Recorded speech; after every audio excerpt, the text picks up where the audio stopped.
ngan ini na pamatian naton ang mga pulong at kalipay, abaton naton ang kamingaw han mga pangandoy, namnamun naton ang katamisan aton puplongon. Dinihawan 05.3 MSFM. Siday ha mga huring hanharupoy. Akada sugad yatak na aton pamamatian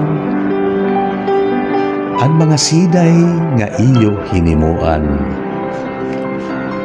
Siday nga iyo ginpadara, siday nga naggagahin hingugma ug paghingyab.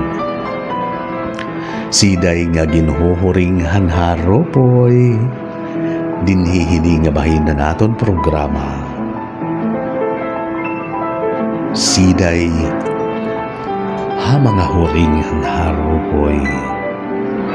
Nga niya nga gabi aton babasahon, ino sa nga siday nga akong ginsurat.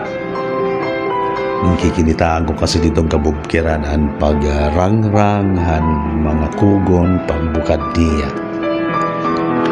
Sanglitan uluhan na naton siday uban magbusag nga buhok, di ba? Uban usang nga siday.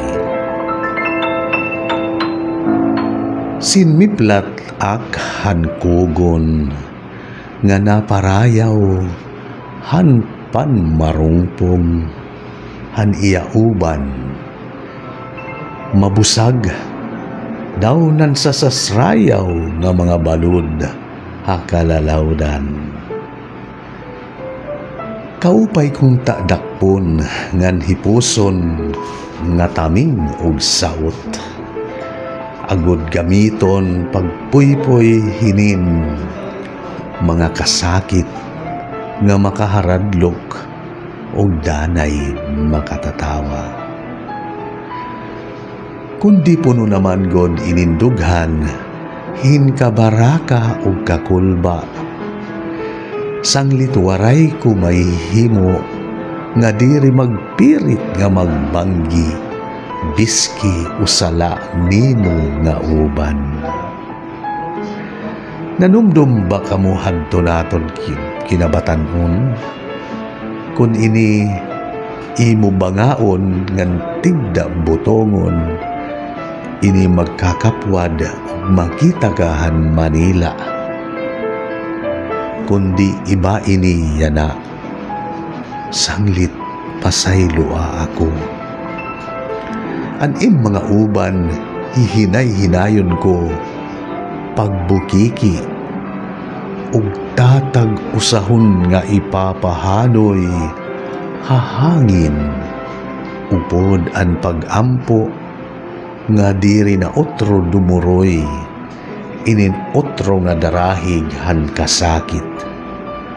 Hala hanoy lupad ngadto ngala-ngala, han panganuron han pagtambal, ngan diri lapunta Manila an imo dangatan, kundi kagawasan ug katalwasan.